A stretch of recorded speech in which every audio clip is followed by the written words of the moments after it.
విశాఖపట్నం వాసులకి, ప్రేక్షకులకి అందరికీ నమస్కారం. వేదికను అలంకరించిన పెద్దలందరికీ నమస్కారం. రాచకొండ విశ్వనాథ శాస్త్రి గారు తిరిగిన పట్టణంలో ఈ సభకి మేము పెట్టడానికి చాలా ఆనందంగా ఉంది, చాలా సంతోషంగా ఉంది. ఆయన ఉన్న కాలంలో నాకు తెలుసు, కానీ నేను ఆయన కలవలేకపోయాను. విద్యార్థి ఉద్యమంలో కొంతకాలం మేము పనిచేసాం. ఒకప్పుడు ఆంధ్ర యూనివర్సిటీలో ఎస్ఎఫ్ఐ స్టేట్ కాన్ఫరెన్స్ సందర్భంలో ఆరుద్ర గారిని పిలిచాం. ఆ సభలో నేను కూడా అధ్యక్షత వహించాను.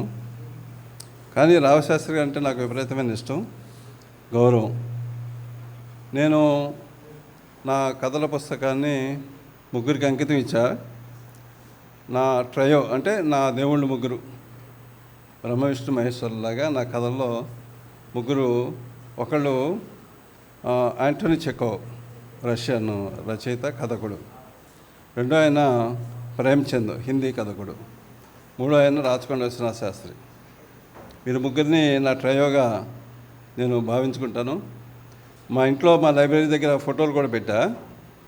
మా మనవరాలు అమెరికా నుంచి వచ్చి అడిగింది వీళ్ళు ఎవడని.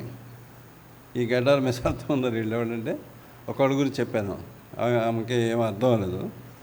తర్వాత నేను ఆడియో కథలు కూడా తయారు చేసి పంపిస్తే అవి కూడా పెద్దగా అర్థం అవ్వటం లేదు. ఎందుకంటే మామూలు స్టోరీస్ కాదు కదా ఇవి కొంచెం బాధని, కష్టాన్ని, విరుపుని కనిపించే కథలు. కాబట్టి అర్థం అవటం కొంచెం టైం పడుతుంది, పర్వాలేదు. పెద్ద అయ్యాక వాళ్ళు కూడా ఆనందిస్తారు. రాచకొండ విశ్వనాథ శాస్త్రి గారి 102వ జయంతి, మేము 100వ జయంతి సందర్భంలో హైదరాబాద్లో ఒక సభ జరిపాం. అప్పుడు ఇద్దరు యువ కథా రచయితలకి ప్రైజులు, పురస్కారాన్ని, రాచకొండ విశ్వనాథ శాస్త్రి పురస్కారాన్ని ఇచ్చాం.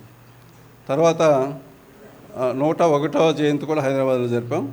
అప్పుడు ముగ్గురికి, ఇప్పుడు మళ్ళీ ముగ్గురికి, ఒక 8 మందికి ఇప్పుడు దాకా ఈ పురస్కారాలు పూర్తవుతాయి.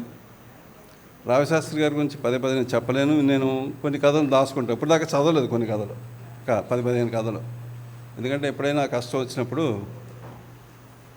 ఆ కథలు చదువుకుందామని దాచుకున్నాం. రాచకొండ విశ్వనాథ శాస్త్రి గారి కథలు, ఆ మాటలు, ఆ విరుపులు చదువుకుంటూ ఎంతో ఆనందిస్తూ ఉంటాం.